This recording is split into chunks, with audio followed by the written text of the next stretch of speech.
Hi, I'm Lois Vogel-Sharp. Today's November 1st, 2023.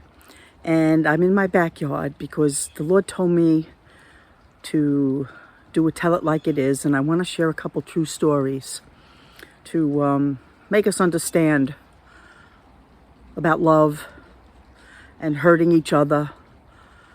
And just basically being human and living our lives. It's actually snowing out here. It's November 1st. It's kind of early to get any snow, but it's been sprinkling all day snow. And the sun's come out in the middle of it. It was shining bright earlier while it was snowing at the same time. So let me just tell my story. Father, I just want to come to you and I want to share my heart with your people, my brothers and my sisters, to all human beings, basically, who are created in the image and likeness of God, and because I want us to really understand what it is we're dealing with on this earth, and what is the solution to it all. Well, there's only one solution, and it's really love that comes from above, the Father. Here's the sun. Here comes the sun. It's just shining out right now while I'm starting this video. See, that shows me that God, wow, it's bright as anything just shining down on me. That's the Father letting me know that I'm supposed to be doing this for His purpose and His glory. So anyway, this is a story. I remember, all right, I've been on the earth a while, and I remember when I was in elementary school, and those that are on my Facebook and those that know me personally know that what I'm about to tell really did happen. And it's just a story about really being unloving towards another human being. And I think we've all experienced this. We've all lived our lives and we've been hurt, we've been wounded, we've felt rejected. We've all been torn apart in our hearts at times. But I remember one day when I was in 3rd grade, I remember sitting in the classroom that day with all my classmates. And there was a girl in our class, and I remember her name as clear as day, but I won't say the name. She was overweight. I think she was really the only girl that was overweight in our classroom.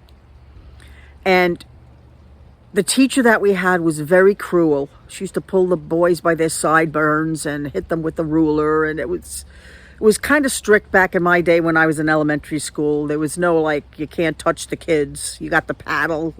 You got hit if you had to. But what happened was, it's saying close. It's saying low battery, so hopefully I didn't blank out on my face there. But anyway, she got up one day to throw a piece of paper in the garbage can. And the teacher didn't like it, that she got up out of her seat to throw this piece of paper in the garbage can. She knew she was overweight. She knew she was wearing a dress that day.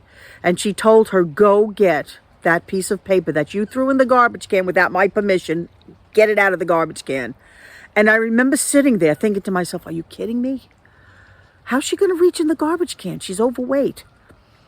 So the teacher told her to do it. And she got up and went up there and bent over to try to get this piece of paper out. Now, she couldn't even reach it to the bottom of the garbage can.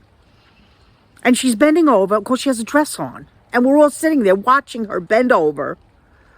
You know, everything's showing as she's trying to get this piece of paper out of the garbage can. And I remember sitting there thinking to myself, how cruel. How cruel is that? To make that girl do that. And everybody's snickering. Of course, everybody has to snicker about it, instead of thinking of her heart and where she was at. And I'll never forget that day. I remember sitting there in my seat thinking how cruel, and how cruel that this teacher really was. So that was my life. I grew up seeing things, the cruelty of human beings to each other, even children. You know, when I was in 4th grade, I got glasses for the first time. And I remember the first time I put them on, I was called Four Eyes. And I'll never forget it because I was very embarrassed about it and I didn't want to put them on anymore after that.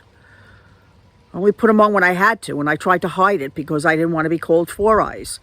Why are we cruel like that? Why do we do that to each other? We have to understand, why do we do that? Because if we don't get that, we'll never change.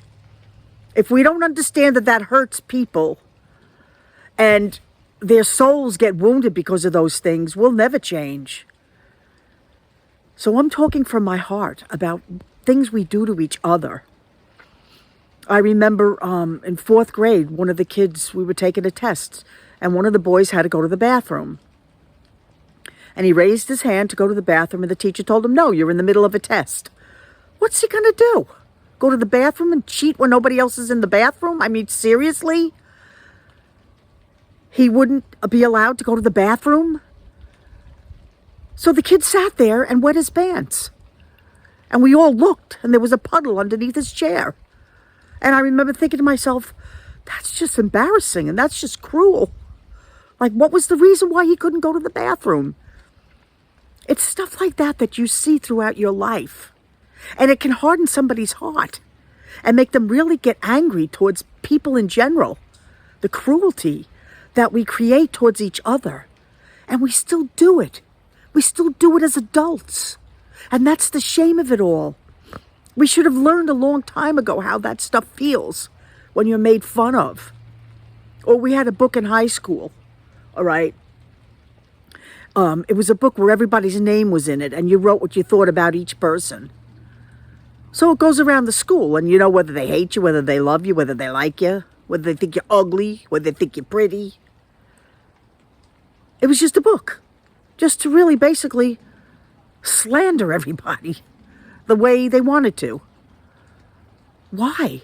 Why must we do those things? This is what God is trying to heal in us and trying to make us to stop doing to each other because it hurts. I remember as a little girl, I loved animals. And we had boys in our neighborhood. Found a kitten one day, and I, to this day, still don't understand how they could have done this. They took this kitten that was an innocent little kitten, picked it up, twirled it around the air by its tail, threw it, basically abused it. And these were boys that I knew, that lived near me. And then, of course, after they abused the kitten, and the kitten was half dead, they called me. Oh, we found a little kitten, Lois. Well, they called me Lois. Oh, we found a little kitten, Lois. You want to see the kitten? So they came and they brought the kitten over to me, and they gave me the kitten, and the kitten was like wetting itself. It was like it was out of it. They told me they were going to bury it alive. Why? Why would a child want to take a little cute little kitten and bury it alive? What would provoke somebody to do such a thing? I mean, we know the devil's out there. We know demons are out there. But demons can't influence us unless we let them. Why would a child take an innocent kitten and do that to it? I remember crying and crying and crying after I saw that kitten. And there was nothing I could do to help it. I don't know if it died or not. I probably just left it, somewhere. This is what we deal with in this world. We watch these things and then we can't understand why we're so messed up. It's like the misfit toys, the island of the misfit toys. It was the cruelty. Nobody wanted them because they were deformed or they had problems. Why can't we just love one another? I am so moved in my soul, my heart, my being, to get us to stop being cruel to one another. And anybody watching this video, you should be sending this out everywhere it could possibly go so that people can see and get a reality check about what it means to be a true human being made in the image and likeness of our God. Image and likeness of our God, which means we should be loving one another, caring about each other's feelings, not looking to hurt somebody, not looking to destroy somebody, looking to be there as brothers and sisters, neighbors, family members. Why? Oh, why? That's my heart's cry. Do we not love one another? I don't know. don't know. Something to think about. And I'm telling it like it is. I'm Lois Vogel-Sharp. I'll be back when he sends me back again. Have a blessed day. And if you're one of those that fall into the category of hatred and being unloved to another person or even an animal, go to the Lord. Let the Lord come into your heart. Ask Jesus to come in and save your soul from yourself. And let him mold you into his image and his likeness like we're supposed to be. We're supposed to be representations of Jesus on this earth so that the world can see that we have a loving God. He's not up there with a big bat. He wants to save us and put us back on track. So I'll be back when he sends me back again. Have a blessed day.